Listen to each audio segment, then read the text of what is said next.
Buenas noches, ¿cómo están? Le doy la bienvenida a esta conferencia de los 100 años de Cámara de Comercio de Resistencia. Me presento, mi nombre es Pablo Rusac, vicepresidente de la Cámara. Y antes de nada también quería transmitirle, digamos, el saludo del presidente Iván Bonsi, que por temas de motivo de agenda no puede acompañarnos hoy. Ahora sí, a lo que vinimos, ¿no es cierto? Todos. Paso a leerle un poco el currículum y la trayectoria, ¿sí? De este economista. Él es director de la RICHER, del Centro de Estudio Económico de la OJF, director del Centro de Estudio Económico de Orlando Ferrer y asociado del 2009, vicepresidente de la Fundación Norte y Sur, director del Instituto de Economía de la UADE, profesor de la Universidad de la SEMA. Anteriormente se desempeñó como economista de diversas consultoras económicas y empresas de administración de certera financiera. Dirigió el área de funciones, adquisición de la OJF y se desempeñó como consultor del Banco Interamericano de Desarrollo.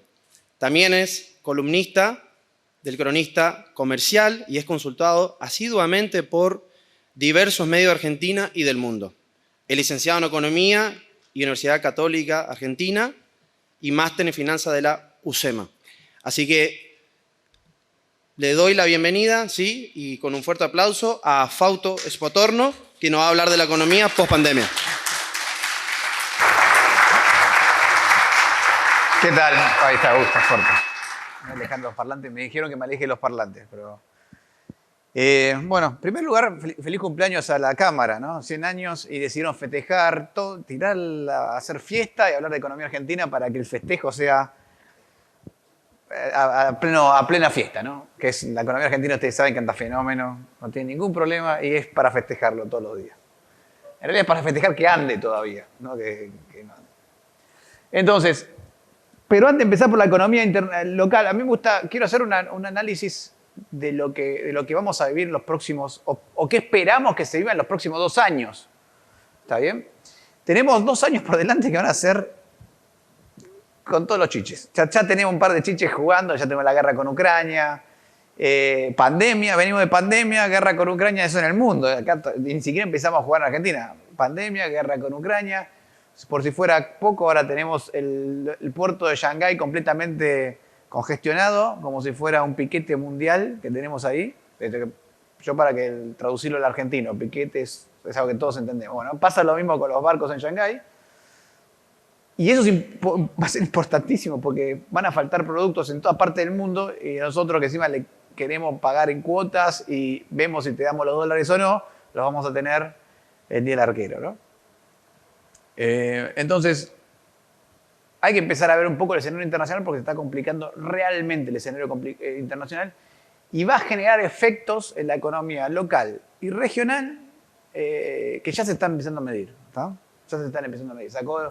Ahora en abril sacó la FMI el World Economic Outlook y empezó a mencionar estos temas que se veían venir y muchas de las cosas o mucho del empeoramiento que vamos a ver en las condiciones internacionales tiene causas en cosas que empezaron en este momento. Sé que me gusta empezar por la parte internacional, un poquito de Latinoamérica, a ver cómo va la región, para que vean que hay cosas que son regionales. Y después sí vamos a empezar el tema Argentina, que tiene vamos a hablarlo, separarlo en parte, ¿no? Entonces, a nivel internacional, empecemos con la guerra, Ucrania, Rusia, etc. Primer problema, obvio, este ya no lo veo, simplemente lo pongo para enumerar, no perderme nada. Pero tenemos el tema de que subieron todos los commodities. ¿Sí? Y acá hay 2 commodities que nos interesan en principio. El petróleo y los alimentos a nosotros. También suben los precios de los metales porque Ucrania y Rusia también son grandes proveedores de estaño y otros productos, pero bueno, para nosotros son temas por ahora secundarios. Para nosotros es importante porque el petróleo y el gas hace que toda la economía mundial se mueva, entonces si sube el precio del petróleo y del gas a nivel mundial, va a subir el precio de todos los productos a nivel global, ¿no?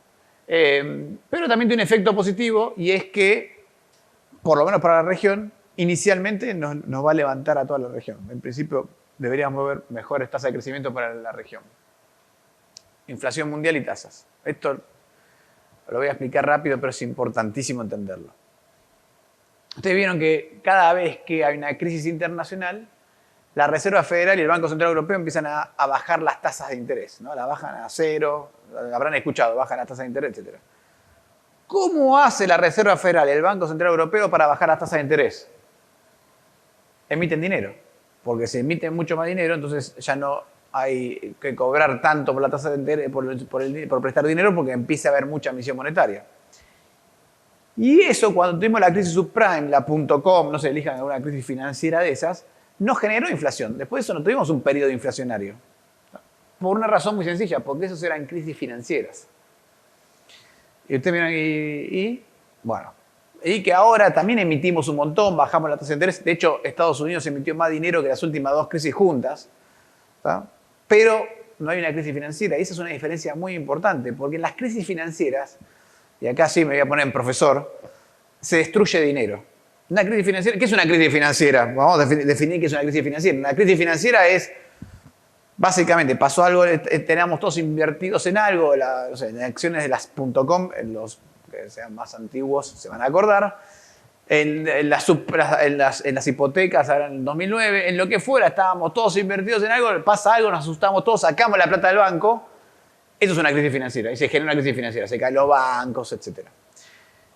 ¿Qué pasa cuando sucede eso? Bueno, se destruye el dinero. ¿Por qué se destruye el dinero? Porque hay dos tipos de dinero. Ustedes me preguntan, como yo siempre tengo pesos o dólares.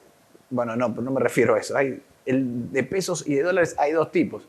El que imprime el Banco Central, el papelito, y después el que crea el sistema financiero. ¿Cómo es que el sistema financiero imprime dinero? Se lo voy a mostrar fácil. Ustedes van al banco, depositan 10.000 pesos en el banco. Y después van y pueden pagar con la tarjeta de débito cosas, ¿no? Van y compran al supermercado, pagan con la tarjeta de débito cosas.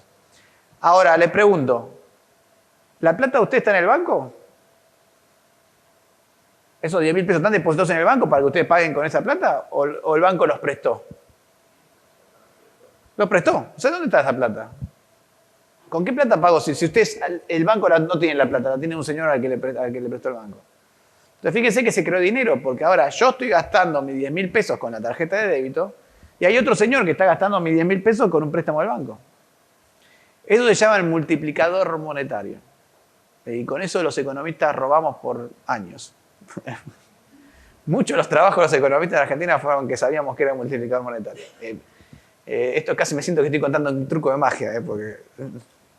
Bueno, como hay un multiplicador monetario que multiplica el dinero, que es el sistema financiero, el sistema de encaje fraccionario específicamente, cuando todos nos asustamos y sacamos la plata del sistema financiero, la cantidad de dinero se comprime rápidamente, porque ese multiplicador empieza a desaparecer. Entonces tiene que venir el Banco Central a imprimir dinero para compensar el dinero que se perdió en el sistema, por la destrucción del sistema. Eso es una crisis financiera. Por eso es que cuando tuvimos la crisis subprime, la .com, lo que quieran, no hubo inflación. Pero esta vez, la pandemia no fue una crisis financiera. Nadie se asustó a salir corriendo a buscar plata del banco.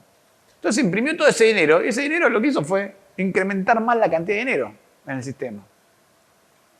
Y los argentinos sabemos muy bien qué pasa cuando imprimimos dinero sin razón. Empieza a aparecer inflación. Y el mundo empezó, ojo, tampoco 50% y esas cosas, 60% como nos gusta a nosotros, no. Pero empezó a tener inflación. Estados Unidos, antes de la crisis de Rusia y Ucrania, ya tenía una inflación del 7,9%. Antes. Y Europa estaba en 6,5%, que son números altísimos para esos países.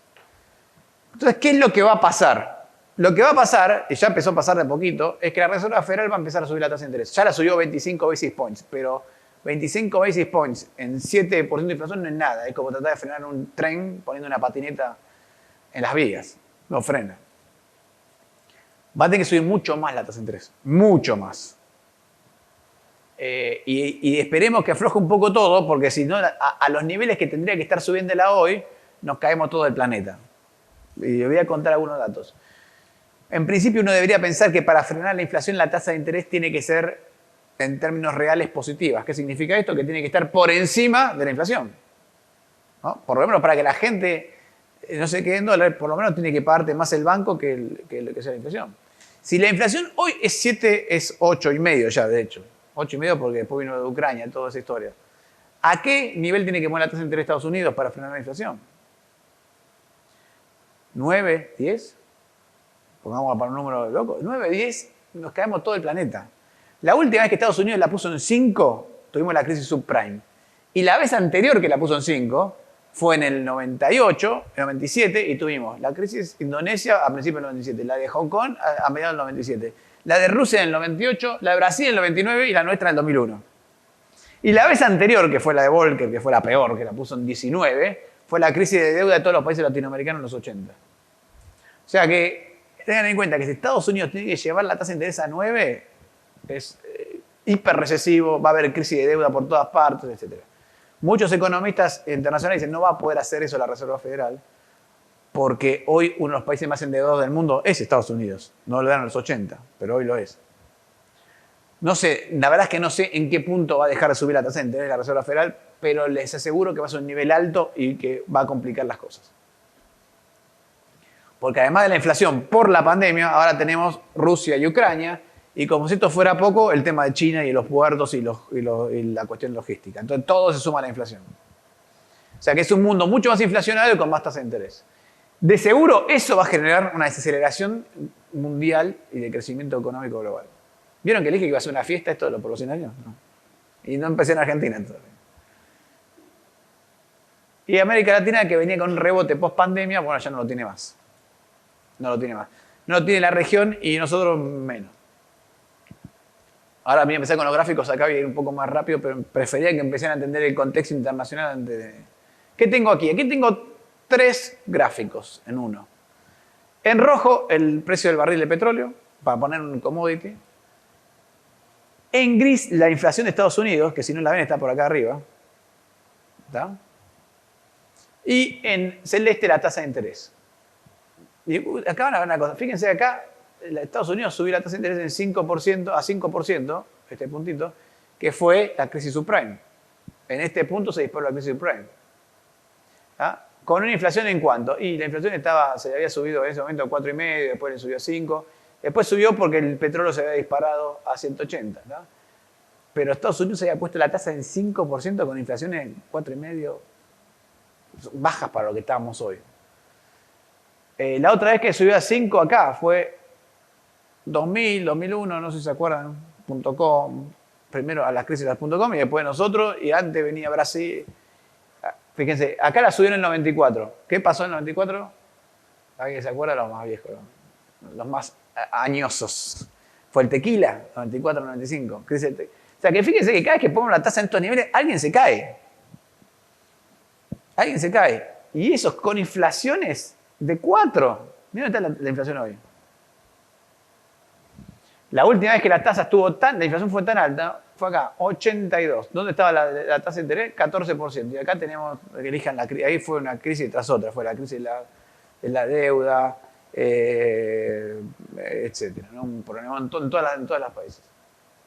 O sea, lo que quiero decir es que el escenario internacional en materia de tasas se va a complicar y cuando se complique, porque Estados Unidos sube la tasa de interés. ¿Y por qué se complica todo? Porque cuando Estados Unidos te paga 7% de tasa en dólares, el gobierno de Estados Unidos, vos decís, che, ¿por qué estoy invirtiendo en hacer departamentos en resistencia o en comprar máquinas? Y agarro los dólares, lo llevo a Estados Unidos, cobro 7% en dólares y miro la televisión. Como todos hacen lo mismo, los flujos salen de los países emergentes, salen de todos lados, también de las empresas americanas. Porque lo mismo que acabo de pensar yo lo piensa un americano y dice, ¿para qué voy a comprar acciones de Tesla e inventar una tecnología nueva si el tesoro me paga 7%? Entonces, el dinero sale de todos lados y se cae la inversión, se cae la tasa de crecimiento. Ningún negocio es rentable. ¿Ah? Y yo creo que vamos a tener un periodo de tasas altas por un periodo largo, porque estos periodos de tasas bajas por un periodo largo en algún momento se pagan. Acá es todo fiesta, ¿no? Acá todos los negocios andan. Lo quiero ver a algunos inversores que han desarrollado grandes ideas y grandes negocios como Tesla con tasa del 7%. Una cosa, tasa cero, te prestan y tenés... Por más que no digo que sea malo el negocio claramente es bueno. Claramente es el futuro del automóvil, pero no es tan fácil hacerlo cuando la tasa... Una cosa es cuando la tasa es 0 y todo el mundo está buscando en qué invertir, y otra cosa cuando la tasa es 7 y nadie está buscando en qué invertir porque ya sabemos dónde invertir. Así que este tema hay que tenerlo presente todo el tiempo. Ya el presidente de la Reserva Federal, Powell, dijo, la tasa la subió 25 basis points, pero eso fue para entrar en calor nada más. Ahora voy a subir 50. No lo dijo así, pero lo está dando a entender. Y no sé, y ya el mercado está esperando que para fin de año la tasa esté en 3,25. Estamos ahí en un toque de 5%. O sea que es un tema complicado. Bueno, acá están las tasas de nuevo, pero ya lo puse. Además, esto no se ve bien, arriba dice tasa de desempleo en Estados Unidos. Esta tasa de desempleo en Estados Unidos, todo Estados Unidos, el presidente de la Reserva Federal. La Reserva Federal, a diferencia de otros bancos centrales, tiene dos objetivos. Tiene dos objetivos. Uno es mantener bajo el desempleo y el otro es mantener baja la inflación. ¿Está? Ahora, hay una recontravieja regla económica, un teorema de economía que se dice que no podés tener más objetivos que instrumentos. Siendo que la Reserva Federal, al mismo que el Banco Central, tienen un solo instrumento cada uno. No, tiene varios, tiene la LELIQ, la LEVAX, esos inventos. Pero instrumentos nos referimos a las políticas que puede haber. El Estado tiene básicamente dos políticas, la política fiscal y la política monetaria. Son dos instrumentos, uno fiscal y uno monetario. Entonces, el Banco Central tiene un solo instrumento, que es la política monetaria, puede tener solamente un objetivo. Entonces, ¿cómo es que hace para tener dos objetivos? Verán ustedes. Bueno, en realidad tiene uno a la vez. Lo que hace la Reserva Federal, y lo van a ver si uno lee los textos de la Reserva Federal, es: hoy nos parece más importante el objetivo de mantener baja la inflación, hoy nos parece más importante el objetivo de mantener bajo el desempleo. Con el desempleo acá, mínimos históricos, y la inflación disparada, ¿cuál es el objetivo que va a elegir la Reserva Federal? La inflación, claro. Porque es el que tiene que atacar. Entonces, ya creo que en los próximos meses, además en la medida que se van convenciendo, los directores de la Reserva Federal se les acaba esto de, bueno, pero tengamos cuidado con el desempleo. No, porque la inflación se le está yendo al demonio. Otro gobernador de la Reserva Federal, que no fue Powell, y ahora no me acuerdo, no me sale el nombre, lo que dijo es: no, acá vamos a tener que subir la tasa a lo bestia. Porque lo que él dice es que para poder estabilizar la inflación vamos a tener que dar un sacudón de tasas y después podemos bajarla. Pero si no damos el golpe y la empezamos a correr de atrás, nos puede pasar lo mismo que en los 80, que se nos fue la inflación. En Estados Unidos la inflación se le fue al 12% en los 80, ¿no? Y terminó con la suba de la tasa de interés de Volcker. Para que se den una idea, ¿alguien vio en las películas de los 80 lo que era Nueva York, la ciudad de Nueva York en los 80? No es la ciudad de Nueva York hoy divina que tenemos hoy. Es una ciudad mucho más destruida. ¿Está? Caótica. Y en gran medida eso es porque cuando vos tenés tasas tan altas, nadie invierte, nadie recompone material. Cualquier arregla los edificios, entonces las cosas empiezan a decaer en general, ¿no? Si te cuento pedir un préstamo para comprar una máquina, si el Tesoro te paga 7%, ¿cuánto te piden agua en dólares? Por eso hay que esperemos que no lleguemos a esa situación, ¿no? Y eso es lo que estaba diciendo uno de los gobernadores de la Reserva Federal. Ahora, ¿cuál es la buena noticia de todo esto? Por ahora es que los commodities están todos disparados para arriba, porque a nivel de mercado de capitales la inflación son bienes que suben de precio. Por lo tanto, todos los bienes, como la soja, el trigo, están subiendo todo de precio. Más Ucrania, etcétera. Bueno, todo nos hace subir el precio y esto es bueno para nosotros, ¿no? En principio. Lo mismo va para el petróleo. En el caso de Ucrania, además, tenemos una particularidad positiva de la guerra. La región tiene una particularidad positiva de la guerra, y es que no somos muy dependientes de Ucrania y de Rusia, en términos generales. O sea, nos ayudan a subir los precios, pero no nos afectan en cuanto al comercio internacional. Estos son exportaciones e importaciones a Rusia como porcentaje del total. Fíjense que el país que más le exporta en porcentaje del total a Rusia es soja y carne Paraguay, pero es el 5,5% de las exportaciones totales de Paraguay. O sea, no pesa Rusia en las exportaciones regionales. Y en importaciones, menos del 1% de los fertilizantes. El más fuerte es Brasil, que importa 1,5% de fertilizantes. Del total de sus importaciones son de Rusia y son fertilizantes, básicamente. Lo cual una gran oportunidad para Argentina, ojo, porque los fertilizantes, ¿cuál es el insumo principal de los fertilizantes? A ver si alguien sabe esa. Gas. Y tenemos gas. Tenemos que hacer las obras nada más, ¿no? Pero tenemos gas. Tenemos gas de sobra. Entonces, acá tenemos una gran posibilidad. Pero no pesa, en el fondo, si uno mira cualquiera de estas, no pesa en la región Rusia, en toda la región. Con lo cual, la guerra nos pone en el mejor de los mundos en principio, porque nos afecta positivamente las exportaciones, pero no nos afecta por otra vía, ¿no? A toda la región. Y el último punto que yo le mencioné antes, ahora vamos a ver un cosito más, es que la recuperación que estábamos esperando de la región, fíjense, acá tenemos cómo venían las economías, esto que estamos viendo son el PBI, no son el PBI, son indicadores semejantes al PBI de cada uno de los países, venían bien, ¿no? Más o menos estancados, pero bueno. Se cayeron todos con la pandemia, el que más se cayó, porque nosotros tenemos todos los récords, es Argentina, y todos se están recuperando, ¿no? El que más se está recuperando es Chile, y ustedes dirán, che, que viene Argentina. Mirá vos, estamos segundo abajo de Chile, sí, en realidad sí, porque nos hicimos pelota. Esa es la razón, ¿no?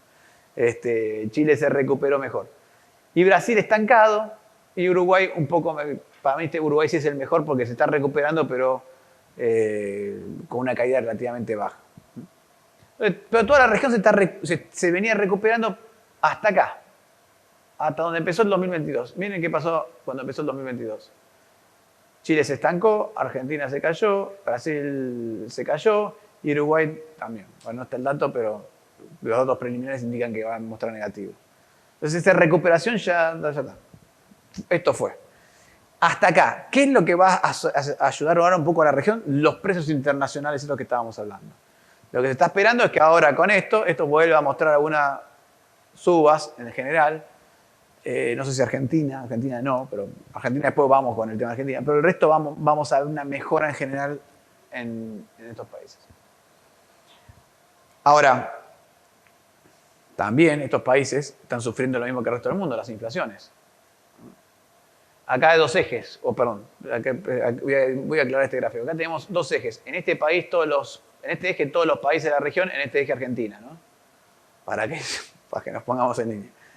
Pero todas las inflaciones están subiendo, incluso la Argentina en otro nivel, todas las inflaciones están subiendo. Entonces, esto va a obligar también a estos países a subir las tasas de interés, lo cual también va a terminar frenando la recuperación económica. O sea que todo lo que uno podría esperar, y de hecho es lo que generó esa caída al final del 2022 de estas economías, fue justamente las subas de tasa de interés que ya estaban experimentando todos. Ahora tendremos un boom por ahí, me pongo como si fuéramos la región, ¿no? Cuando digo tenemos, imagínense que somos de la región. No es el caso de Argentina, pero van a tener un boom por ahí por los commodities, pero va a durar mientras dure el boom de las commodities, ¿no? Después se va a caer. Y todos, además, todos los países tienen que hacer ajuste fiscal. Este es el resultado fiscal consolidado de la región. Estamos en promedio de 6 puntos del PIB de déficit para toda la región.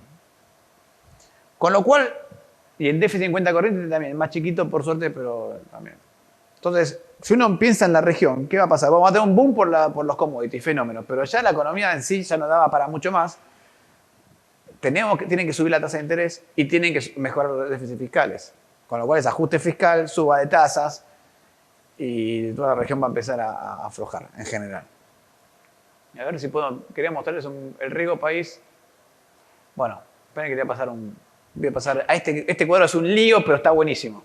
Créanme antes de que se los cuente. ¿Qué es esto? Acá tenemos las tasas de crecimiento de la región. Por ejemplo, acá tenemos cuánto creció los países andinos en el 2021. 9,7. Acá tenemos el total del cono sur, 7,3. ¿Está? ¿Qué tenemos acá? Esto era lo que esperaban los organismos internacionales, el BID específicamente, antes de la guerra de Ucrania y Rusia. Entonces, por ejemplo, para el 2022 se esperaba que el cono sur creciera 1,8% antes de que se fuera la guerra. Vino la guerra. ¿Qué pasó con las proyecciones de crecimiento? Mejoraron de 1,8 a 2,4. Esto es posguerra. ¿Ah? Entonces, la guerra hizo que mejoraran todas las proyecciones de crecimiento de la región. Acá esto está para el cono sur, para Centroamérica, para América Latina y el Caribe. ¿Ah? América Latina y el Caribe mejora medio punto la tasa de crecimiento de la región solamente por la guerra de Ucrania y Rusia. Bueno, esa es la buena noticia. ¿Cuál es la mala noticia? Bueno, acá viene un cálculo que hace El BID que dice, bueno, pero si es que la tasa de interés de Estados Unidos sube 3-4%, esa tasa de crecimiento que estábamos esperando en 2,6, ahora va a estar en 1,2. O sea, la suba de tasa se come toda la mejora y más producida por la guerra de Ucrania. Y no solo eso, como además vemos que la suba de tasa de interés va a sostenerse por un tiempo largo, aun si no la sube este año, aun si este año no pasa esto, a largo plazo, las tasas de crecimiento, por ejemplo, del cono sur baja del 2% al 1,8%. ¿Por qué? Porque el tema de suba de tasas va a ser largo y duro. Entonces, ¿qué es lo que me gustó este gráfico? Lo que nos está diciendo es, todo este tema, esta mezcla entre guerra, suba de tasas y líos, hace que la región mejore la tasa de crecimiento esperada para este año, pero empeora para todos los años hacia adelante. Un poco. No es tan grave si es que no estás entre los países más volátiles de la historia, de todos estos, en donde estamos nosotros. Ahora, ese punto importante de que mejora la tasa de crecimiento de corto plazo, fíjense que también se ve cuando uno mira esto. Acá tenemos el riesgo país de Latinoamérica, esto se puede leer como sobretasa que pagan los países de Latinoamérica, y el bono del Tesoro norteamericano. Y fíjense que con el inicio de la invasión, estas dos líneas tienen que ir de la mano, ¿no? Cuando Estados Unidos sube la tasa de interés, o sea, sube el bono, los flujos de capitales salen de la América Latina y van a Estados Unidos, entonces sube también el riesgo país de los países latinoamericanos. Deberían ir de la mano. Sin embargo, acá se partieron en dos. ¿Por qué? Porque el mundo todavía, como ve que el tema de tasa de Estados Unidos está discutiéndose, por lo menos a corto plazo, dice, bueno, acá los que están beneficiados son los productores de commodities. Y la buena noticia es que eso va a ser por un tiempo largo. La guerra parecía que era de 15 días, ahora de 20, ahora ya estamos pensando que va a terminar a fin del 2023, dijo Boris Johnson, ¿no? ¿Cómo se llama el de Inglaterra? ¿El primer ministro? Boris Johnson. Dijo fin del 2023. Y después de eso, Ucrania va a tardar un rato en recuperarse, si es que se recupera. Y Ucrania es un proveedor de granos muy parecido a Argentina. Es un país que tiene más o menos la misma cantidad de habitantes, tiene una zona que es muy parecida a la pampa húmeda y produce básicamente los mismos productos, sacando la soja. Con lo cual, digamos, es como que se nos está cayendo el competidor. No está tan mal. Entonces, hay oportunidades ahí. Lo que sí muestra esto, que ojo que va a haber dificultades, hay escollos en el camino, pero no significa que no haya oportunidades para aprovechar, ¿no? Las tenemos que aprovechar. Bueno, ya está. Esta fue la parte global y volamos por el mundo.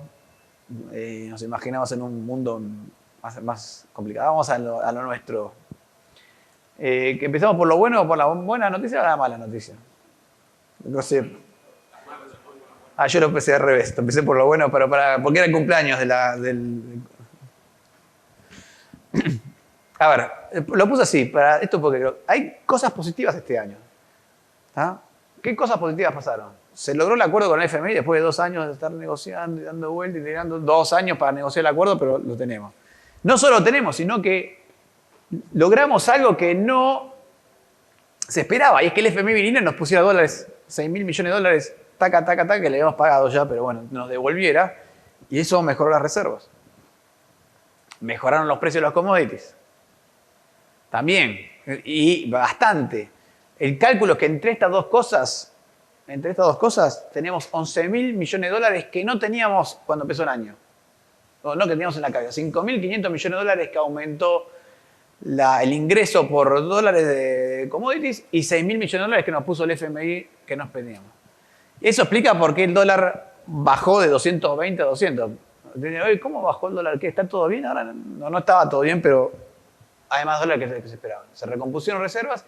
Y además, el otro punto es que la economía argentina tiene todavía capacidad de rebote. No necesitamos invertir para recuperarse.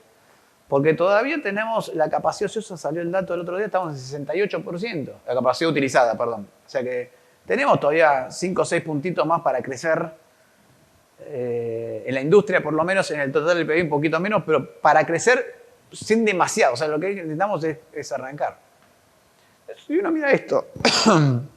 Perdón, si uno mira esto, dice, che, ¿qué pasó? ¿Por qué Argentina le está yendo mejor? ¿No? Bueno, pasaron cosas en el medio. Y la otra mala noticia es que todas las buenas noticias que eran estas ya pasaron. O sea, hacia adelante, no los quiero ya deprimir en el cumpleaños, pero no sé cuántas buenas noticias tenemos por delante. No, el único dato que salió bien ahora, nosotros acabamos de publicar en la consultora porque lo medimos, es que la inversión viene relativamente bien. ¿Tá? Dio 14% de crecimiento de la inversión en marzo.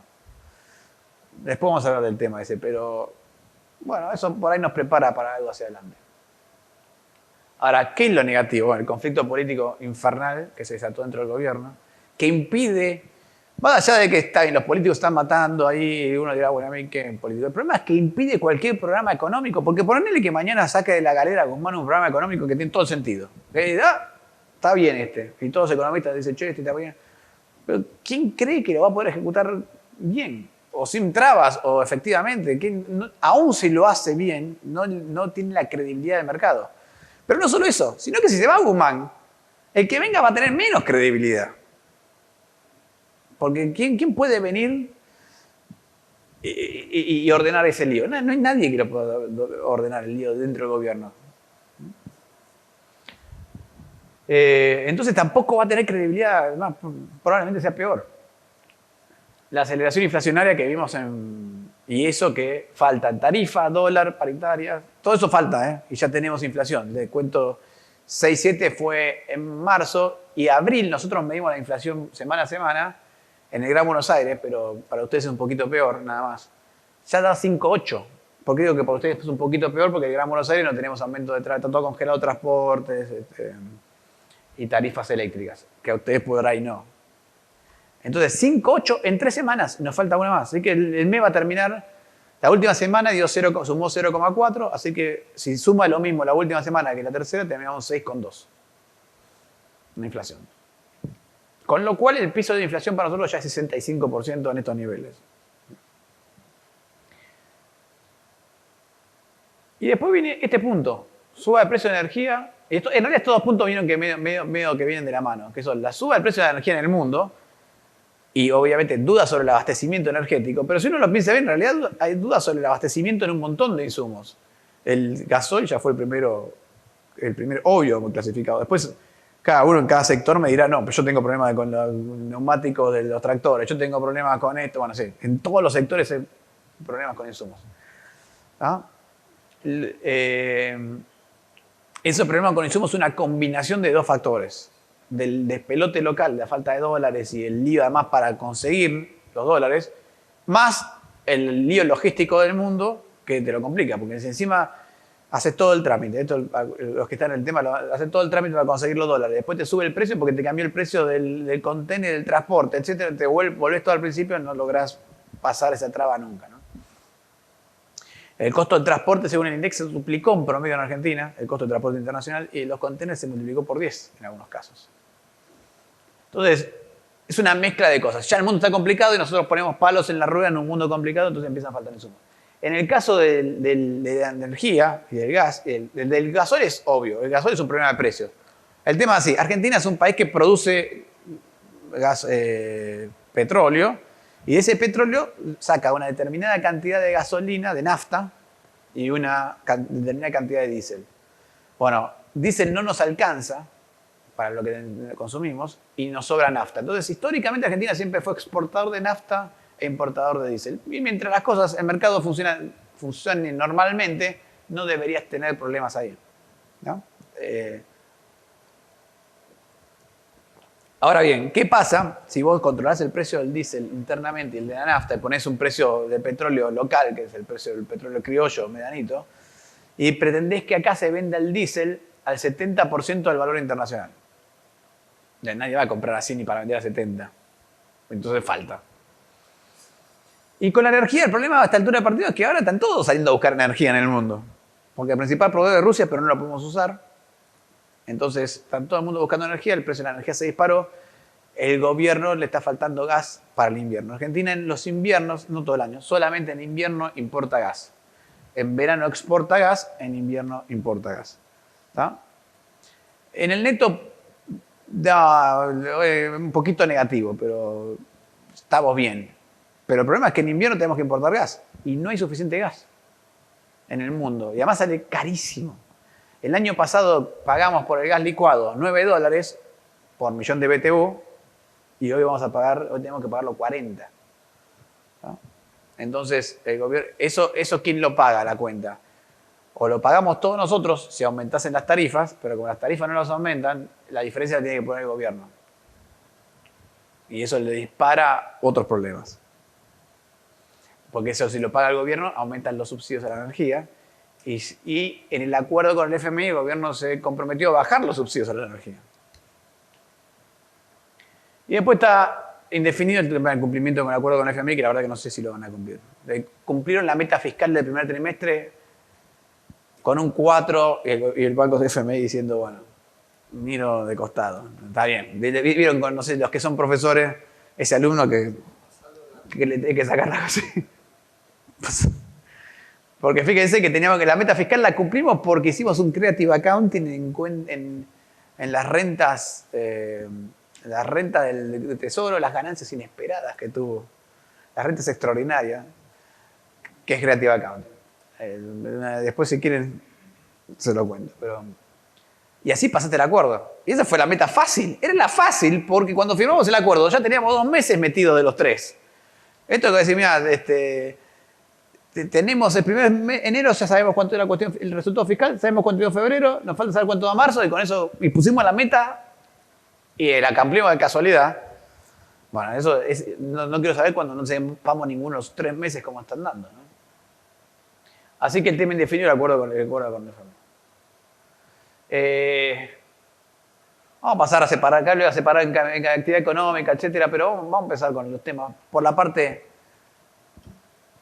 más positiva, digamos. Para mí lo que está sosteniendo todo el entramado es esto, que es la capacidad de rebote de la actividad económica. La actividad económica tiene capacidad de rebote. O sea, si tuviéramos acceso a los insumos y un mínimo plan, por lo menos un mínimo plan de qué vamos a hacer con la energía, podríamos sostener la economía, ¿no? Pero tenemos muchos problemas para aprovechar la capacidad de rebote. Fíjense, este es el PBI medido por el EMAE, mes a mes de Argentina, desde 2008. ¿Tá? Acá tenemos la crisis subprime, el piso después se recupera la economía. Acá estuvo el sub y baja, este estancamiento estructural de la economía argentina, levemente para arriba, pero si uno ve, sube el pico del 2013, es un poquito por arriba del 2011, esta diferencia es muy chiquitita. Estamos dando 1% de diferencia, o sea que en 3 años apenas tenemos el mismo nivel, 1% por arriba del año anterior, 2 años, perdón. El del 2012 es el mismo pico que en el 2013, 15, y después el pico del 2017 que fue el pico máximo de la economía argentina. ¿Tá? Esto no tendría que ser así, porque esto, en este periodo de la población está por acá, o sea que el PIB per cápita cayó 12% en términos reales. Hasta acá. Después vino la pandemia, bombazo del COVID. Esto fue cuando cuidémonos todo parado, es esto. Mira el desastre que hizo en la actividad económica, ¿no? Y después la recuperación, aquí estamos acá. Diciembre del 2021, esto es donde empezó el año. Fíjense que tenemos 3,5, prácticamente 3,6% de crecimiento potencial todavía para alcanzar el nivel de 2017. O sea, esta es nuestra capacidad productiva máxima y estamos acá. Podemos crecer sin invertir nada. Y si invertimos un poquito de lo que está pasando ahora, deberíamos poder crecer más. O sea, esta es nuestra potencial rebote sin hacer nada. El FMI pone un 4% de crecimiento de Argentina. Bueno, entonces el FMI está suponiendo que vamos a rebotar todo esto. No. Acá hay que hacer un poquito de matemática para entender esto. Esto es desde diciembre de 2021. Pero cuando hablamos de crecimiento económico, estamos tomando como promedio el 2021. O sea, estamos tomando este punto. Supongando que este es el promedio del 2021. Entonces, hay una cosa que se llama arrastre estadístico. ¿Qué es el arrastre estadístico? Es comparar el valor de diciembre contra el promedio del año. Si este es el promedio del año, este es diciembre, esto es el arrastre estadístico. ¿Por qué? ¿Cuál es la idea? Se llama arrastre estadístico porque supongamos que todo el año 2022 el PBI es este. O sea, no crece nada. Hay 0 crecimiento. Nos quedamos estancados en diciembre. No hay nada. Bueno, entonces, ¿cuánto sería el crecimiento de la economía en ese caso? Bueno, la diferencia entre este y este. Ese arrastre estadístico da 3. Entonces, cuando el FMI te dice, vamos a crecer 4%, en realidad te está diciendo, no, es 3, lo que ya crecieron en el 2021 más un cachito más de rebote. O nosotros estamos poniendo menos, 3,5. O sea, es nada, es un estancamiento económico general. Y no estamos aprovechando esta capacidad de rebote. Fíjense, acá lo vemos de otra manera. ¿Visto? De la misma forma, acá este es el PBI del 2017, este es el PBI del 2022 como lo teníamos proyectado con 3,5. Aún con 3,5, aún en diciembre del 2022, vamos a estar por debajo del pico del 2017. O sea que no estamos aprovechando la capacidad de rebote.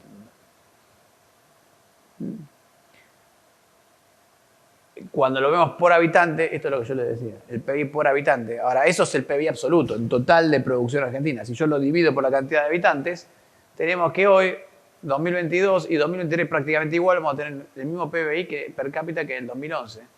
Y prácticamente, esto a fin de año, hoy estamos por acá. Esto es prácticamente $2.000 por debajo de lo que teníamos en 2017.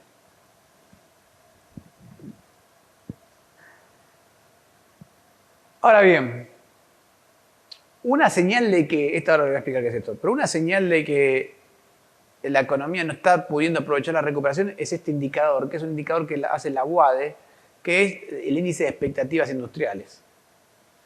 Si algunos industriales por ahí hasta contestó la pregunta, porque yo la publico a veces la encuesta en Twitter y se manda a muchas empresas, etc. Por ahí después lo sumamos a la cámara de resistencia para que les manden. Para industriales. Es una encuesta muy sencilla que es básicamente lo que se le pregunta a los industriales. ¿Cómo ve la situación, sus ventas futuras? ¿Cómo ve su capacidad ociosa futura? Mal. Tiene que hacer, es una múltiple choice entre 3 cosas. Mejor, peor o igual. ¿Está? Entonces, si la mayoría responde mejor, más del 50% responde mejor, bueno, este índice va a estar por arriba de 50. Por eso el índice arriba de 50 es perspectiva de expansión. Si más del 50% dice peor, va a estar por debajo. Y si están en 50, están ahí. Bueno, este índice viene creciendo obviamente, desde que salimos de la pandemia, fue positivo todo el periodo. Pero miren qué pasó en marzo. O sea, que otra vez, ahí es la nueva señal de faltan insumos. O sea, la capacidad para rebotar está, pero como que no, como que falta. Y el otro cosa, y esta sí me impresiona, acá vamos a hablar del tema de inversión, esta es la confianza del consumidor. Dividido en 4 líneas. Tenemos la confianza total, que es la azul, la confianza sobre la situación macro y la confianza sobre la situación personal, que está esta celestita por acá, y en rosa el de compra de bienes durables. Como ven, la confianza del consumidor, sacando el peor momento del 2019, las crisis del 2019 y la del 2018, está peor. Y es la peor de todas, ¿no? Lo que pasa es que si uno agarra acá la crisis del 2019-2018, la parte de la devaluación y todo ese lío del fin de Macri, es una crisis terrible, pero la expectativa, la situación macro estaba mucho mejor que ahora. Y la situación personal no, pero bueno, la situación macro está bastante mejor. ¿Por qué? Porque la pregunta de la gente, ¿cómo está la situación? La gente decía, está horrible. ¿Y cómo va a estar dentro de 4 años? No, pero dentro de 4 años va a estar mejor. ¿Está? La pregunta sobre el futuro a largo plazo estaba mejor. Ahora, cuando le preguntan ahora, fíjense que las otras están todas mal. Acá ni siquiera, y la macro, cuando le preguntan a la gente cómo están las cosas ahora, mal, y cómo va a estar en el futuro, peor. Ahí tienen por qué el crecimiento de Milei, políticamente hablando, porque de este indicador salen otras encuestas sobre la situación de la gente, el hartazgo y el enojo. Ahora, lo que sí crece, que es increíble, no es increíble, tiene sentido, es la compra de bienes durables. Que es lo mismo que estábamos hablando, yo le dije, la inversión viene bien, pero es la misma relación, nada más que esto visto desde el consumidor, la inversión visto del empresario. Pero en el fondo si yo me sobran pesos, no sé qué hacer, no puedo sostener mi ahorro, ¿qué hago? Y bueno, compro un auto, después lo venderé por Mercado Libre, si necesito la plata, o compro un teléfono, lo que fuera, bienes durables. Por eso, a pesar de que la situación empeora, bienes durables está mejorando, cuando en realidad bienes durables debería ser mucho más volátil que la confianza del consumidor. Cuando cae confianza del consumidor, bienes durables debería caer más. En cualquier país normal pasa eso. O sea, la gente dice, me está yendo mal, va mal a la economía, no compro el auto, no cambio el auto, ahora no es el momento de cambiar las cosas. En cambio en Argentina la gente dice, bueno, esto va todo para el traste, mejor me Me estoqueo, básicamente. ¿Ah? Es un stock personal. Y bueno, sí, es la evaluación de la moneda. Exactamente. Te estás estoqueando de cosas que se pueden cambiar por bienes en el futuro o por otra cosa, ¿no? Ahora, la razón por la cual, obviamente, la confianza del consumidor viene mal es porque los salarios reales vienen mal. Esto es, el salario real es el salario descontando la inflación. Pero le voy a hacer un razonamiento para que se vea. ¿Se acuerdan que yo le mostré el PIB per cápita de Argentina? Que estaba negativo. ¿Qué es el PIB per cápita? Es cuánto se produce en el total del país dividido la cantidad de habitantes. ¿Está? O sea, si yo les digo que quiero saber cuánto se produce en total del país dividido en vez de la cantidad de habitantes, la cantidad de trabajadores, estoy hablando de una variable bastante parecida. Si suponemos que hay un porcentaje más o menos fijo de trabajadores, entonces el PIB per cápita, que es el producto dividido la cantidad de habitantes, y el producto dividido la cantidad de trabajadores deberían ser dos variables muy parecidas. Pero cuando yo divido el producto dividido la cantidad de trabajadores, estoy hablando de la productividad. ¿Cuánto produce en promedio cada trabajador? Bueno, o sea que si está cayendo el PIB per cápita, lo más probable es que la productividad también esté cayendo. O sea, el producto dividido la cantidad de trabajadores. A menos que haya un aumento muy grande del desempleo, pero ¿me siguen el razonamiento hasta ahí? Si el PIB per cápita cae y no aumenta el desempleo, ¿no? Porque el desempleo está en 7% según el INDEC. Como no aumenta el desempleo, la cantidad de trabajadores debería haber aumentado más o menos como la población, ¿no? Entonces la productividad tiene que estar cayendo al igual que el PIB per cápita. Y si la productividad cae, significa que cada trabajador en promedio produce menos. Si cada trabajador en promedio produce menos, ¿qué va a pasar con el salario? Va a caer. Entonces, hago esta explicación para que se entienda que en realidad el salario real no está vinculado a la inflación, o sí, pero indirectamente, está vinculado a la productividad, al crecimiento económico. Obviamente uno dirá, bueno, pero la inflación afecta al crecimiento económico, sí, pero es indirecto, digamos, no es que no es un tema como la política o lo trata de vender como que es un tema de negociación salarial, de paritarias, de simplemente hacer más paritarias y vamos a resolver el problema. Es un problema de crecimiento económico. Fíjense, cuanto más cae el PBI, más cae el salario real. Y acá ahora se está mejorando un poquito. ¿Qué es lo que está mejorando más? Bueno, el salario público, básicamente, el verde. No sé, son los que tienen más presión, parece. Entonces, con esta situación, ¿podemos esperar que haya un crecimiento muy grande del consumo? Encima con la confianza del consumidor donde está, no. Excepto en algunos rubros como bienes durables que al parecer el señor está más preocupado, ¿no? Excepto bienes durables y algún producto que se pueda vender. Pero no es que el consumo te va a sacar de esta. Entonces, la otra pregunta es, bueno, pero podemos exportar. Tenemos capacidad de exportar, podemos producir, exportar, tenemos capacidad ociosa. Bueno, el problema de la capacidad ociosa viene por el tema de gas. Ya empezamos con el primer insumo que está faltando. Gas natural, gasoil. Esto es las importaciones de gas y gasoil, ¿no? En relación a la industria, ¿no? ¿Qué porcentaje de gas y gasoil tenemos que estar importando todos los años? O acá por mes, en realidad, ¿no? Entonces, por ejemplo, si agarro este dato, acá, en julio del 2021, el 35% del gasoil que se consumió fue importado. Eso es lo que estamos hablando. Y acá tenemos que el 25% del gas que se usó fue importado. Así que en promedio, vamos a una línea recta así, más o menos, están las dos variables más o menos igual, es el 20% del gas y gasoil que se necesita está importado.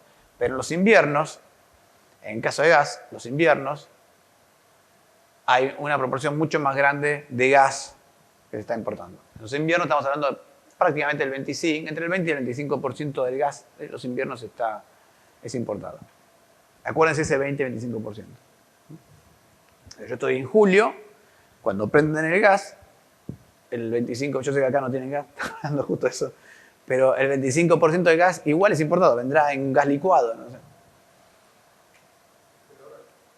¿Qué? No tengo. Pero la idea ¿por qué le quería hasta este dato? Porque si uno mira ¿Qué porcentaje del gas usa la industria en Argentina? De todo el gas que se usa en Argentina, ¿qué porcentaje usa la industria? Es el 25%. O sea, acá, punto importante, ya por hacer dos números rápidos. Si no podemos importar gas en invierno, no tenemos industria. Porque justamente la relación, porque hay un tema importante, a los hogares, excepto los que tienen garrafa, pero los que no tienen garrafa, los que están conectados, no se les puede apagar el gas. Porque después, ¿cómo hago para prenderlo de nuevo? Si yo quiero apago gas, le corto el gas a la ciudad de Buenos Aires. Después, para prenderlo de nuevo, tengo que ir a cada casa a verificar que estén todos los caños, todo apagado, para poder volver a prender el gas. No se puede volver a prender. Por eso, en realidad, lo que hace es se le baja las calorías y le pone aromatizantes, pero nada más. Entonces, si no llegamos, vamos al extremo del caso, que no se puede importar nada de gas, hay que cortarla a la industria. No hay nadie en la industria que va a tener gas, porque justo da 25% y 25%, ¿no? Entonces, el 25% del gas que se necesita es para la industria. La industria se consume el 25% de gas y el 25% de gas es lo que tenemos que importar en invierno. Bueno, esto es gasoil. Ahora, vamos al tema de cuánto gas tenemos. Porque ahora empezamos a contar como la cosa. Che, bueno, entonces, ¿cuánto gas tenemos? Bueno, ¿cuánto? Vamos a poner, en Azul tenemos el 2021. ¿Cuánto gas se importó en el 2021? Esto es en millones de metros cúbicos. 5.500 millones de metros cúbicos de gas se importó en el 2021. Ya les dije todo para usar en el invierno. O sea que más o menos entonces el 25%, mayormente para el 25% de gas que se necesita. 2.000 de esos 5.000 se vino de Bolivia en gasoducto. Y el tema complicado es estos, 3.500 millones de metros cúbicos de gas que vino licuado a $9 por millón de BTU. Bueno, ¿cuánto tenemos hoy? Bueno, con Bolivia logramos que nos vayan a importar 18 millones de metros cúbicos diarios, son 2.700 millones, un poquito más que el año que viene. Y tenemos ya firmados hasta el momento menos de 1.000 con gas licuado. Nos están faltando, para importar lo mismo que el año que viene, prácticamente 2.500 millones de los 5.500 que necesitamos. Si es que necesitamos, en teoría debe ser un poquito más este año que el año pasado. O sea que, a ojo buen cubero, la mitad. Por ahora, créame que la mitad. Hagamos la mitad, créame que más o menos la mitad. ¿Por qué les hago este cálculo? Porque significa que la mitad de la industria argentina no va a tener gas en el invierno. No es chiste el asunto. Sumando el hecho de que el campo no tenía todo el gasoil que necesitaba. ¿Por qué no tenía el campo todo el gasoil que necesitaba? Traje este gráfico para mostrarlo. Esta es la relación entre el precio del gasoil afuera y adentro del país. Si el valor es 1, si es 1 es el mismo valor, si da 1,5 es que el precio del gasoil acá es 50% más caro que en el mundo, si da 0,70 significa que el precio del gasoil es un 70% más barato en Argentina que en el resto del mundo. Y como hay que importarlo, nadie quiere hacer el negocio de comprar a 100 afuera y vender los 70 localmente. Entonces, falta gasoil. Bueno, entonces les quería mostrar estas dos cosas para decirles, bueno, ese es el problema. ¿Cómo vamos a recuperar la economía a pesar de que tenemos la capacidad utilizada ociosa para hacerlo si nos falta el gas para que funcione la industria durante el invierno? Y dirán, bueno, estamos perdidos. Bueno, no, se pueden hacer algunas cosas. Si yo me siento con la industria y planeo bien cómo se van a estoquear, hago créditos, lo que sea, aunque sea hacer un plan más o menos de cómo hacer para que ellos se estoqueen antes del invierno y compensen después del invierno y accedan a los insumos sin problema, bueno, se podría por lo menos reducir bastante el problema. Pero no lo estamos haciendo. ¿Por qué no lo estamos haciendo? Bueno, volviendo a la primera diapositiva, por el conflicto político. Porque eso implica sentarse a hacer un plan y discutirlo, y no estamos en ese nivel. O sea, ¿cómo hace Culfa para sentarse con un empresario y decirle, bueno, vamos a ver, escúchame, a vos te vamos a cortar el gas el 3 de julio al 5 de agosto, no sé, poner, ese mes, ¿qué necesitas para producir todo, estoquearte el mes anterior? ¿Necesitas crédito? ¿Qué podemos hacer para que vos puedas funcionar ahí? Insumos, necesitas insumos. Después se da vuelta y la secretaría lo bocha en la secretaría a él mismo y no puede conseguir los dólares y el acuerdo se cae, cualquier acuerdo que hagas. Entonces, ese rebote no lo vamos a poder aprovechar. Esa es la buena. Perdón, todo eso. Esa es la parte buena. Situación fiscal. Situación fiscal. Este es el plan que dio Guzmán. Le voy a poner así el plan que dio Guzmán cuando firmó el acuerdo con el FMI para que tengamos en cuenta a dónde quería, cuál era el plan. El plancito. Y dónde estamos hoy.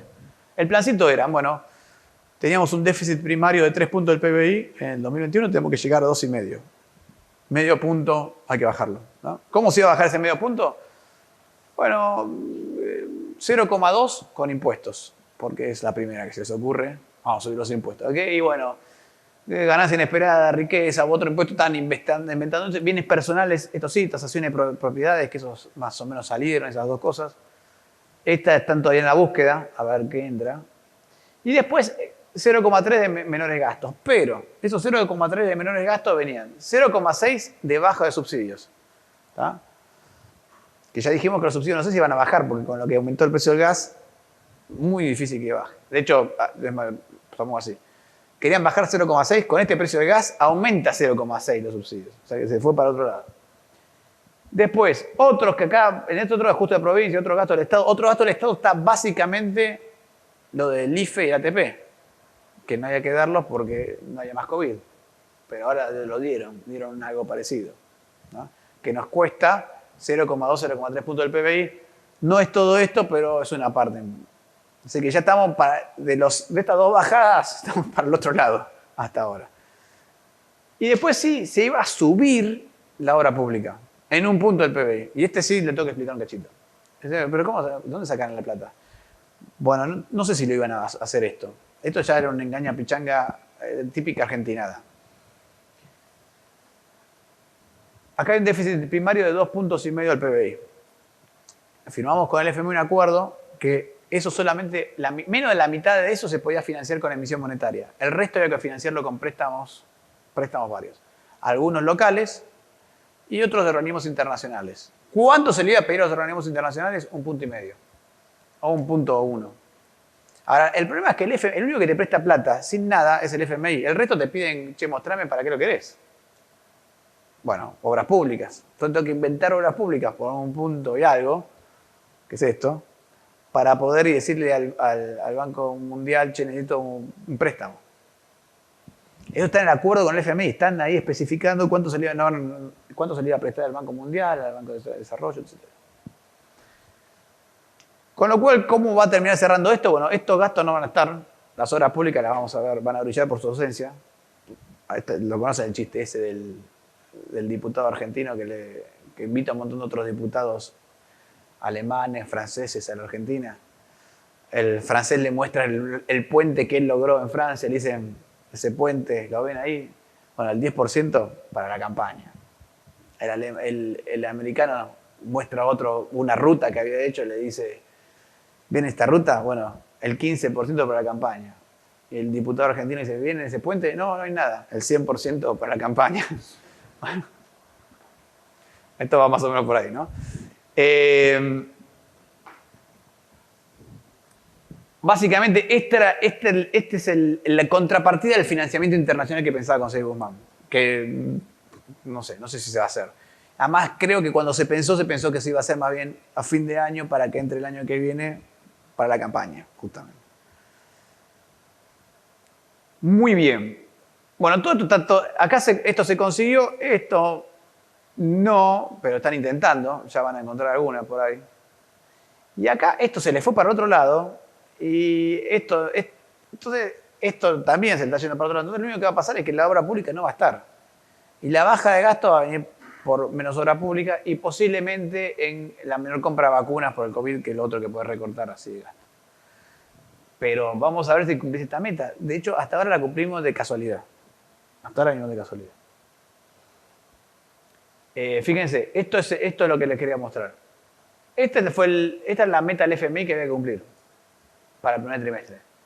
Esto es lo que mostró el Estado, pero si le sacamos la contabilidad creativa que tuvo en las cuentas públicas, esta hubiera sido la meta. Y esta era la fácil, porque cuando se firmó el acuerdo, estos números ya los sabíamos en mayor medida. Y además otra cosa, esto es mucho más déficit que el que teníamos el año pasado hasta la misma altura. Y eso que el año pasado estábamos con plenas vacunaciones. En el principio de 2021 no estábamos con las vacunaciones, estábamos todavía discutiendo si la Pfizer o no la Pfizer. ¿tá? O sea que es complicada. Y fíjense esto, primer trimestre del 2020, ahí sí, con COVID todo cerrado, estaba un poquito peor que eso. Entonces, la situación fiscal se está complicando rápidamente. Del lado de los subsidios, que el cálculo que le mostraba, ¿se acuerda que le mostré cuánto gas tenemos ya cerrado, que nos faltan 3.000? Bueno, ese gas, si lo pagamos ahora y no compramos más nada, tenemos que pagar estos subsidios contra estos subsidios que estamos pagando ahora, ¿tá?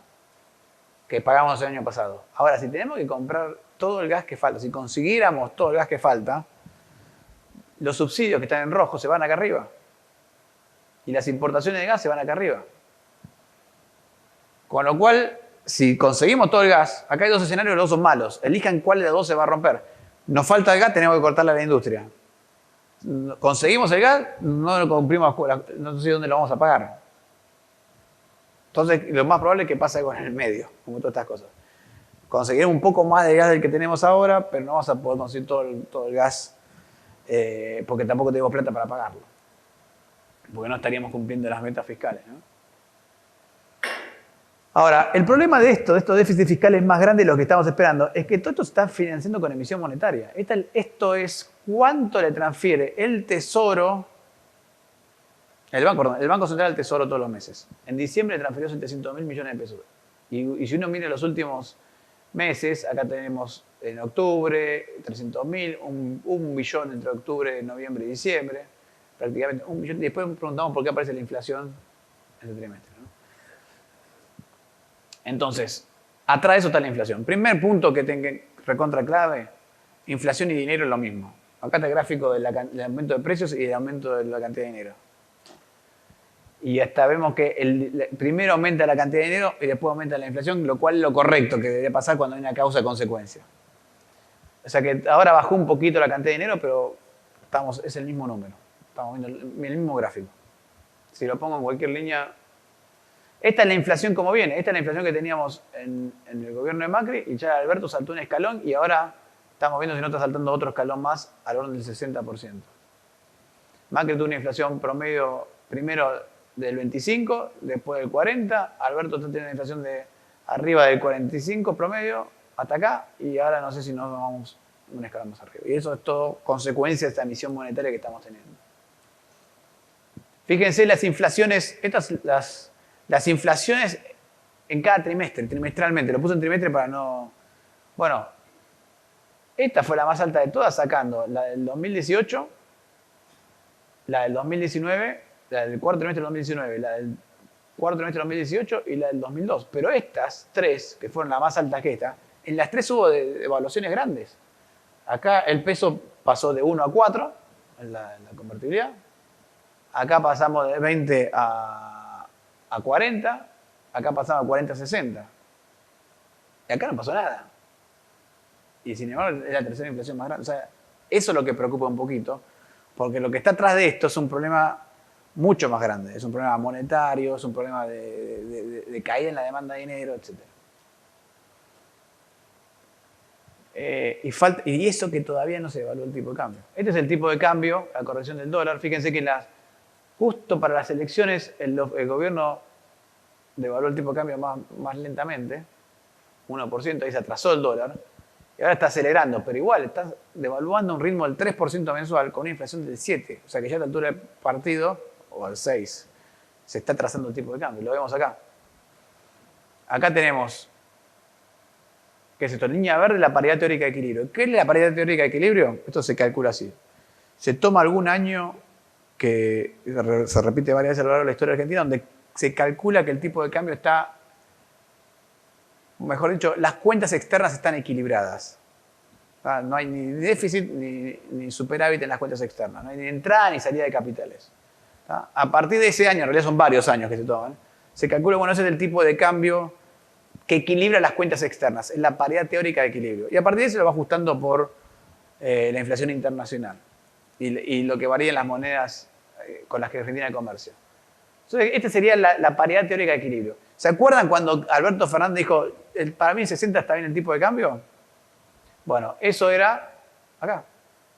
Bueno, está Perdón, 2016, esto fue 19, acá.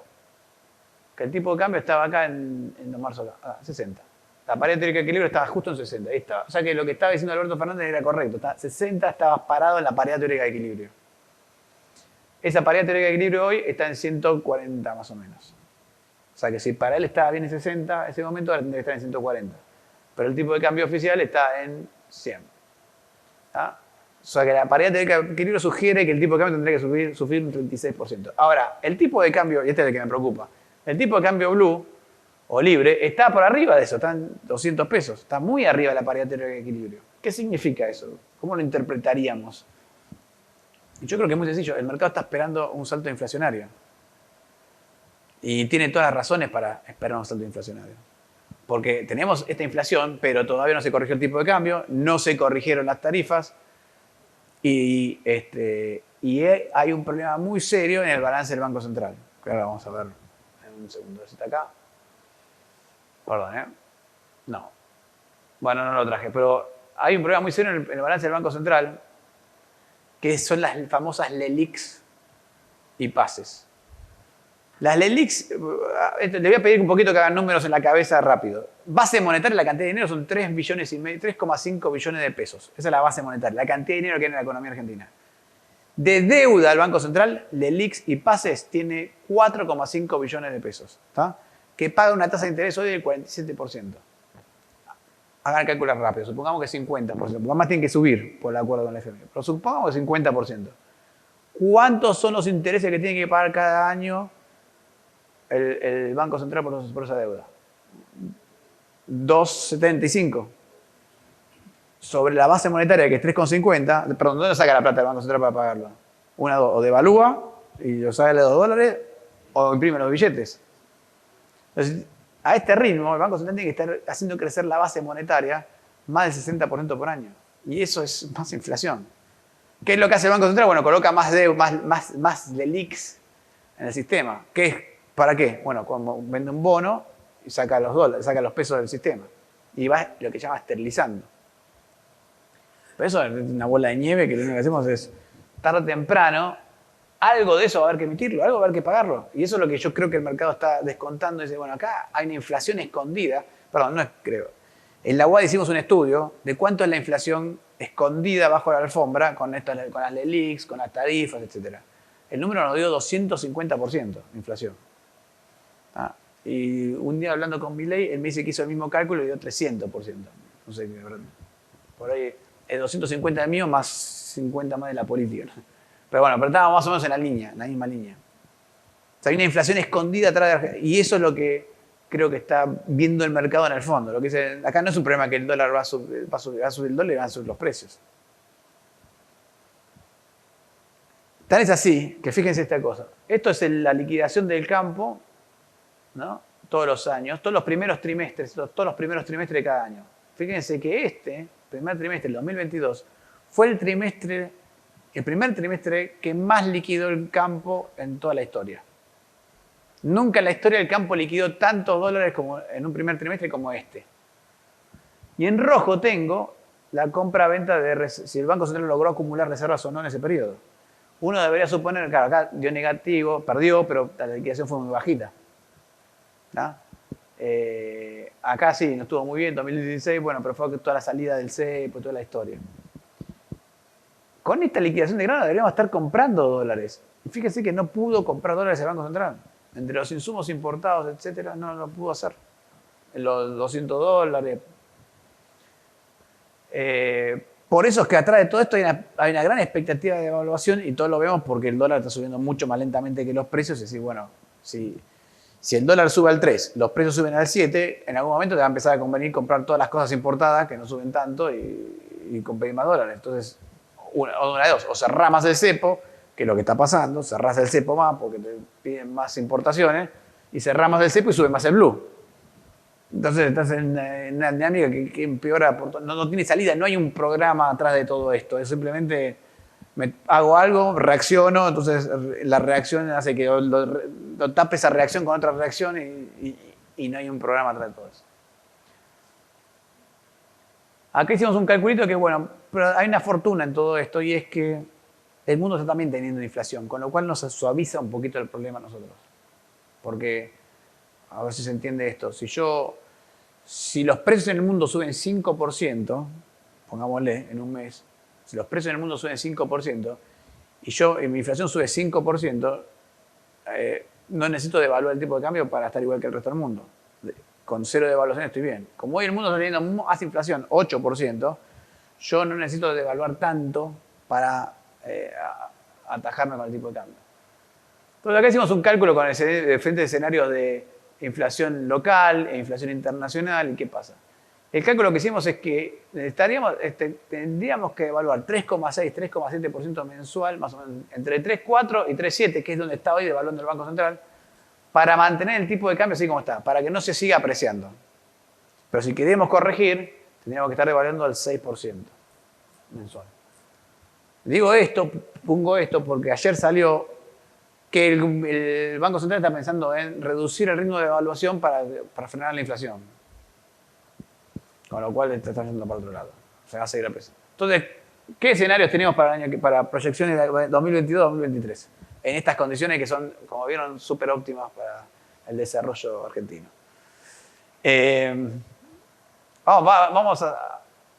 Yo pongo siempre 3 escenarios y acá puse un cuarto. Pero el escenario base con el que estamos trabajando es un escenario donde el gobierno logra zafar en general.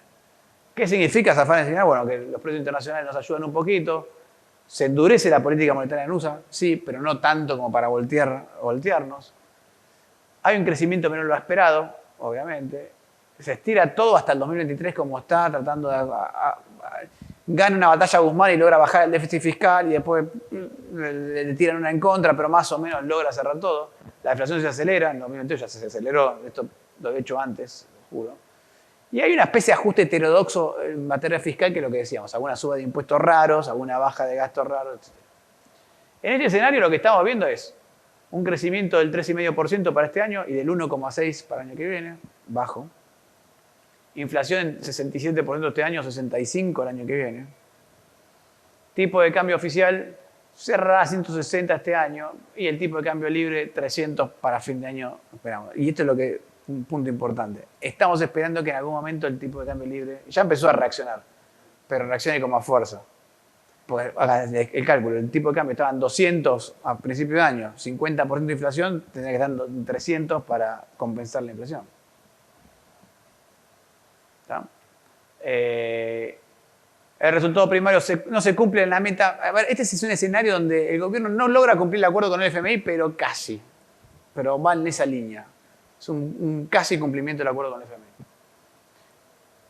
Y reservas, bueno, se mantienen en 43.000 millones de dólares los próximos 2 o 3 años. Ahora, para 2024, ¿va? Eso es el 2022-2023, suponiendo que la cosa más o menos es un acuerdo, un escenario similar al acuerdo con el FMI. Zafamos hasta el 2023. Zafamos suponiendo que es una inflación del 65% promedio de zafar, ¿no? Y el tipo de cambio volando. ¿Qué es 2024? Bueno, acá es difícil de predecir porque ya depende de cambios políticos, pero lo dibujamos en 3 escenarios posibles. Escenario 1, un gradualismo status quo donde el gobierno viene un nuevo gobierno que hace más o menos lo que Guzmán quería hacer, pero mejor. Establece un escenario muy gradual de corrección y eso termina mal. Ya lo vimos. Ajuste fiscal gradual, salida gradual del cepo y suba gradual de tarifas. Todo, pero por ahí tenés un año bueno y después se te va a desequilibrar todo. Primer escenario. Segundo escenario, un escenario de corrección inflacionaria violenta en serio. Esto es, salimos de cepo, todos juntos, salimos de las tarifas, agarramos las LELIQs y el gobierno del Banco Central dice, bueno, yo emito 4,5 billones de pesos, pago todas las LELIQs en cash, hoy 4,5, el año que viene puede ser 6. La inflación, bueno, atájense, con un ajuste fiscal inicial y un establecimiento de reformas y de regulación del Estado. Esto puede salir bien o puede salir mal.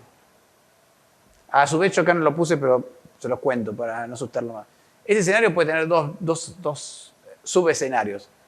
Si el mercado me cree que estoy haciendo las reformas y hago las reformas a tiempo y hago todo el sacudón de un golpe, pero acompaño eso con reformas estructurales como de regulación en el mercado productivo, regulación laboral, etc. Y me cree el mercado, puede salir bien. Si el mercado no me cree, esto es un Rodrigazo 2. Eso es el tipo que destapa la olla, porque como decíamos, para un Rodrigazo necesitas dos cosas. Gelbar, que haya congelado todo, y un Celestino Rodrigo que destape la olla. ¿Tá? Sin control, porque no es que hizo mal, no es que el Rodrigazo fue culpa de Celestino Rodrigo que sacó la tapa a la olla. La culpa de él fue no tener cuidado y no tener un programa para después. ¿Tá? Entonces, esto, si sale bien y se hacen las reformas y todo funciona bien, esto puede andar con un shock inicial muy fuerte. Si no, te convertís en un Rodrigazo. Y el último escenario, que es el que yo creo más probable, que es por donde veo la mano, que es una especie de combinación de los dos. En el sentido de, algunas cosas se van a hacer por shock y algunas se van a hacer gradualmente. ¿Qué cosas van a hacer por shock? Y bueno, salir del cepo no te queda otra, porque cuando decís pienso salir del cepo ya el mercado te anticipó y nadie va a vender hasta que no termine de salir del cepo. Un programa de ajuste fiscal inicial seguramente vas a necesitar. Esta vez creo que sí, todo el mundo le quedó claro que tenés que hacer un ajuste fiscal inicial fuerte. Pero sí, la licuación del IX va a ser gradual y combinación, no sé si quedó para, bueno, y se va a combinar eso con algunas otras políticas graduales en otras áreas, ¿no?